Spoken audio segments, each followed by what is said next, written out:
8 मार्च 2014 flight को Kuala Lumpur से Beijing के लिए रवाना होना था।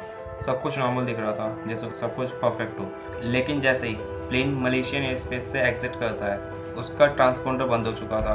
प्लेन रडार से गायब हो। ठीक उसी वक्त वो एक शार्प यूटर्न लेता है। मिलिट्री रडार पे वो एक सस्पिशियस और मिस्ट्री ऑब्जेक्ट की तरह शो हो रहा था। अब यहाँ आकर सब कंफ्यूज हो गए कि इतना बड़ा प्लेन हवा में गायब कैसे हो गया। ना उसका कोई मलबा मिला, ना उसका कोई ठिकाना मिला। गया कहाँ भाई इतना बड़ा प्लेन। जब ऑफिशियल्स फेल होने लगे पता लगाने में कि प्लेन गायब कहाँ हो गया, तो लोगों ने अपनी अपनी थ्योरीज बनाना शुरू कर दी, जिनमें से कई थ्योरीज बहुत ज़्यादा अजीब, सुन के ही मतलब अजीब लगे भाई ये क्या है, डार्क थ्योरीज। उनमें से एक डार्क थ्योरी है जो पायलट के घर से जुड़ी हुई है, डायरेक्टली पायलट से जुड़ी हुई है। तो एक डार्क थ्योरी ऐसी है, मतलब जब इन्वेस्टिगेशन हो रही थी, तो जब इन्वेस्टिगेशन पहुँचती है सीधा कैप्टन जहर शाह के घर, तो इन्वेस्टिगेटर्स को एक ऐसी चीज़ मिलती है जिसे देख के वो शॉक हो जाते हैं, हैरान हो जाते हैं।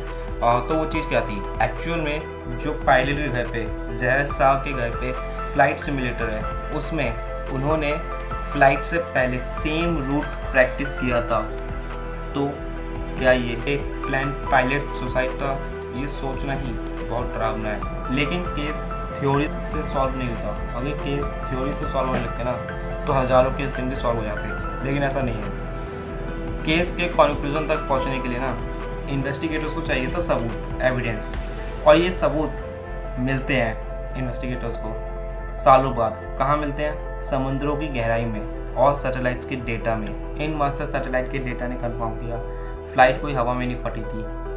फ़्लाइट 7 घंटे तक लगभग होती रही जब तक उसका पेट्रोल ख़त्म नहीं हो गया। इस फैक्ट को देख के एक्सपर्ट्स ने इस फ्लाइट का नाम घोस्ट फ्लाइट रख दिया। एक्सपर्ट्स का मानना है प्लेन के अंदर ऑक्सीजन लीक हुई, सब लोग बेहोश हो गए, प्लेन चुपचाप ऑटो पायलट पे उतारा, अपनी मौत का इंतजार करता रहा। ये घोस्ट फ्लाइट वाली बात सुनने में लॉजिकल लगती है, सेंसिबल लगती है, लेकिन फिर वही बड़ा सवाल कि इतनी बड़ी फ्लाइट का मलबा गया कहाँ। सालों बाद अफ्रीका के किनारे प्लेन के कुछ छोटे टुकड़े तो मिले, लेकिन प्लेन की मेन बॉडी आज भी लापता है। आपको क्या लगता है, क्या हम कभी MH370 का सच जान पाएंगे, या ये हमेशा के लिए समुद्र में दफन रहेगा? आपको क्या लगता है कमेंट में बताओ। और अगर वीडियो अच्छी लगी हो तो सब्सक्राइब कर देना।